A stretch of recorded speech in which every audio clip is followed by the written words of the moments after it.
Her heart was failing, but Margaret's final demand was shocking. Not you.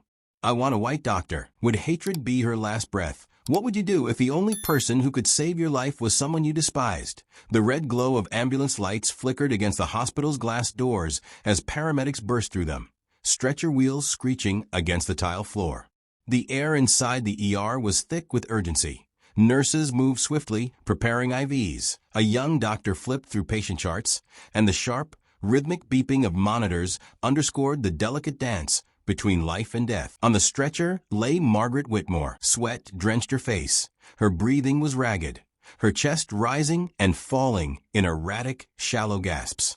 Panic flickered in her eyes as she clutched at her blouse, as if physically trying to hold back the pain crushing her chest. A nurse jogged beside her, checking vitals with brisk efficiency. "Ma'am, I need you to stay calm. On a scale of 1 to 10, how bad is the pain?" Margaret's lips trembled. It hurts crushing me."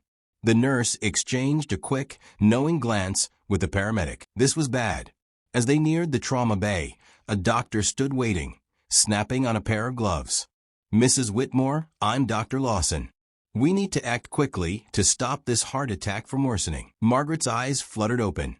And then, despite the agony consuming her body, her expression shifted. Her gaze locked onto the tall, poised black man standing over her. For a moment, her pain was forgotten. "No," she croaked, her voice hoarse. But the word grew louder, fueled by something raw. "No, no, no." A nurse hesitated.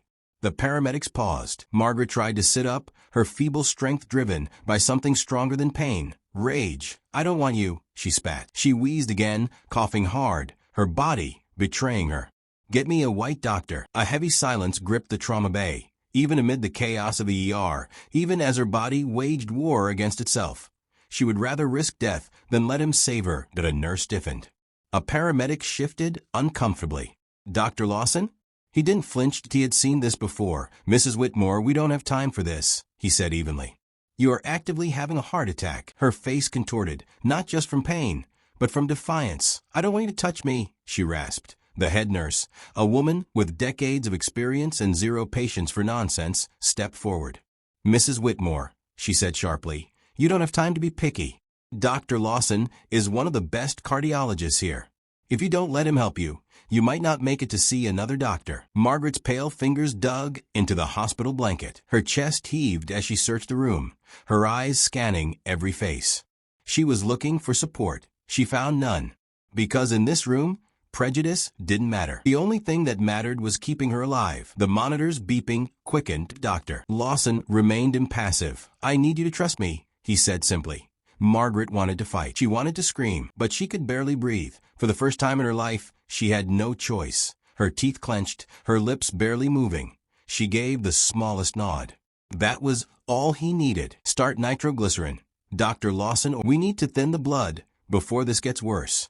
A nurse rushed forward with the medication. But before she could administer it, Margaret's entire body stiffened, her eyes rolled back. The beeping turned into a long, continuous tone flatline. For a fraction of a second, no one moved. Then code blue. The head nurse barked, "Doctor Lawson." Didn't hesitate. "Start compressions. Now."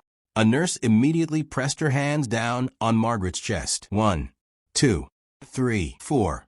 Margaret had fought to the very end. Now it wasn't up to her anymore. Now it was up to them to bring her back. The room became a symphony of controlled chaos. A nurse handed Dr. Lawson the defibrillator paddles, charging 200 joules. He positioned them against Margaret's chest. Clear. A surge of electricity jolted through her lifeless body. The monitor flickered, but still no heartbeat. Charging again, 300 joules. Dr. Lawson's face remained unreadable. He had seen this before. Patients who should survive but don't. Patients who don't deserve a second chance, but get one anyway. He wasn't thinking about Margaret's hatred. He was thinking about the science. Clear. Another shock. Another pause. Then a beep faint. Weak, but steady that a collective breath filled the room. Margaret Whitmore was alive. Doctor Lawson exhaled and stepped back as the team stabilized her. She would live. And whether she liked it or not, she owed her life to the man she hated. "What does it feel like to die?" Margaret Whitmore had never truly considered it. Death had always been a distant concept, something that happened to other people. Until now, she lay motionless on the stretcher, her skin pale, her breath gone. The world around her buzzed with frantic movement, but she was utterly still, lifeless. A nurse climbed onto the stretcher, locking her arms straight and pressing down hard on Margaret's chest. Each push sent violent jerks through her body, but there was no response. Another nurse forced oxygen into her lungs, while Dr. Grant Lawson moved with precise urgency. He had saved people before countless times. But this was different. The irony was cruel. The woman who had cursed him, who had refused him, who had rather died than let him help her, was now entirely in his hands. And despite everything, he was still going to save her. Charge the defibrillator, 200 joules, he ordered as a nurse brought the paddles, pressing buttons as the machine whined to life. The heart monitor remained a steady, unbroken line. Flatlined, Dr. Lawson took the paddles, his expression unreadable. Clear. The nurses stepped back, that a loud thump echoed through the room as the shock surged through Margaret's chest. Her body arched violently, then collapsed. Nothing. A second passed, another. Still nothing. Charged to 300. The tension in the room thickened. A nurse wiped sweat from her forehead. Another clenched her jaw. Dr. Lawson didn't hesitate. Clear. Another shock. Margaret's body jerked. A moment of unbearable stillness. Then a blip on the screen. Another. And another. A heartbeat. Weak, unsteady. But there. A collective exhale swept through the room. Nurses exchanged glances. Some shut their eyes in silent relief. But Dr. Lawson wasn't done. She's back. Let's stabilize her. Medication was administered. Oxygen increased. Slowly, color returned to Margaret's face. Her fingers twitched. Her eyelids fluttered. And then a groan. She was waking up. Dr. Lawson removed his gloves and stepped back. His gaze fell on the woman who had fought him at every turn, who had rejected his very existence, until she had no choice. She had no idea why ET'd and no idea who had just saved her life, and the worst part, she probably wouldn't even be grateful that the nurse confirmed. She's stable. Dr. Lawson gave a short nod. Move her to the ICU. Margaret Whitmore had been given a second chance. But would she even acknowledge it? A dull beeping filled Margaret's ears. Steady, alive. Her eyelids fluttered. The world was blurred, washed in fluorescent light. Her body felt heavy, sluggish. Her chest ached like it had been struck by a sledgehammer. Her mind was foggy. But one thing was clear. She was still here. A weak groan escaped her lips. Her throat was dry, her mouth like sandpaper. She struggled to turn her head, slowly, painfully. And then she saw him. Dr. Grant Lawson, standing beside her bed. Her body stiffened as memories slammed into her. The ambulance, the hospital, the searing pain, the terror. And then, her own voice. I don't want you. Get me a white doctor. Now. Silence hung between them, thick and suffocating. Dr. Lawson didn't meet her gaze. He studied the heart monitor, adjusting her foredrip with effortless precision. His face remained unreadable. Margaret swallowed, her throat burning. She should speak. But what could she possibly say? That she was sorry, that she didn't mean it. She knew that would be a lie. Her fingers curled into the hospital sheets. He finally broke the silence. You had a cardiac arrest. Your heart stopped. Margaret just stared. He knew that, of course. He knew exactly who she was. He knew exactly what she had said. And yet, he had saved her anyway. That a weight settled in her chest. Not pain, not fear, shame, deep burning shame. She had humiliated herself in front of the entire ER. She had belittled him, refused him. And yet, when she needed help the most, he hadn't hesitated. She had been willing to die rather than accept his treatment, and he had saved her life anyway. She should thank him. But the words stuck in her throat, too foreign, too heavy. Doctor Lawson didn't wait for her to speak. I've increased your oxygen and stabilized your blood pressure, he said, his voice detached. We'll keep monitoring you. Then, just like that, he turned away. Margaret felt something unfamiliar twist in her chest. That it wasn't a heart attack. That it was something much, much worse. Margaret Whitmore lay in silence, staring at the ceiling. The rhythmic beep of the heart monitor filling the sterile hospital room. The steady hum of machines blended with the distant murmur of nurses outside her door, but none of it drowned out the deafening thoughts racing through her mind.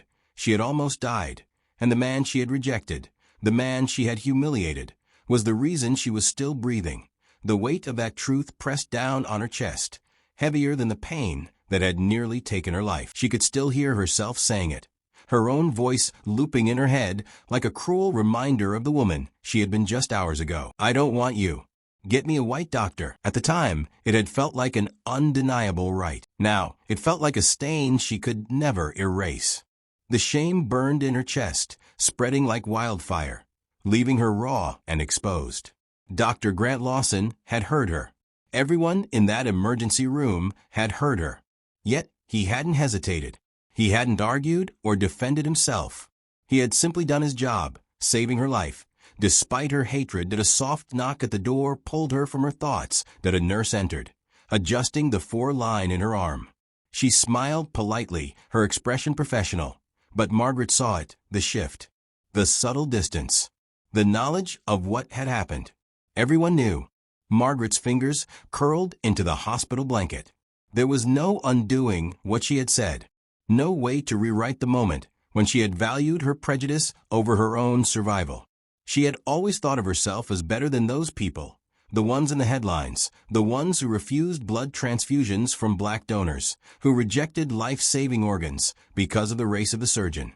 She had read their stories, shaken her head at their ignorance, pitted them for their blind hatred. And yet, when her own life had been on the line, she had been no different, her breath hitched. Would she have done the same for Dr. Lawson? If their roles had been reversed, if he had been the one on that stretcher, gasping for air, would she have fought to save him the way he had fought for her? The answer made her sick. The nurse finished checking her vitals, murmuring something about getting rest, but Margaret barely heard her. She was still caught in the moment, replaying every second of what had happened, seeing herself through the eyes of the people in that ER, the people who had watched, the people who had judged, the people who had heard her beg for a different doctor, as if the hands that had just saved lives weren't good enough for her. Her stomach twisted. She had survived a heart attack, but the person she had been before it, she wasn't sure that woman had made it through. Margaret turned her head toward the door, half expecting it to open, for Dr. Lawson to walk in. But he didn't out of course. He wouldn't. He had done his job. He had given her a second chance. The question was, what would she do with it? Could she go back to her life, pretend this never happened, convince herself that it was just fear talking, that she hadn't meant it? Or would she finally be honest? Would she admit to herself, at least, that she had been wrong? Margaret swallowed hard, her throat tight. For the first time, she wasn't certain of who she was. She had built her entire life on a foundation of superiority, of quiet, polite exclusion, the kind that never had to be spoken aloud, the kind that made people like Dr. Lawson invisible until they were needed. And when she had needed him, desperately, she had tried to make him disappear. The thought clawed at her, turning her shame into something darker. She wasn't just embarrassed, she was afraid of what this meant, afraid of what she would see if she truly looked at herself, afraid of the world knowing what kind of person she had been. But they already knew, didn't they? Margaret's hands tightened around the blanket as she squeezed her eyes shut. She had spent years thinking she understood the world, believing she was on the right side of it, that she wasn't the problem, that she was fair, that she was good. But good people didn't do what she had done. Her breath came shallow and uneven. There had to be a way to fix this, didn't there? The thought lingered, heavy and unresolved, as she drifted into uneasy sleep.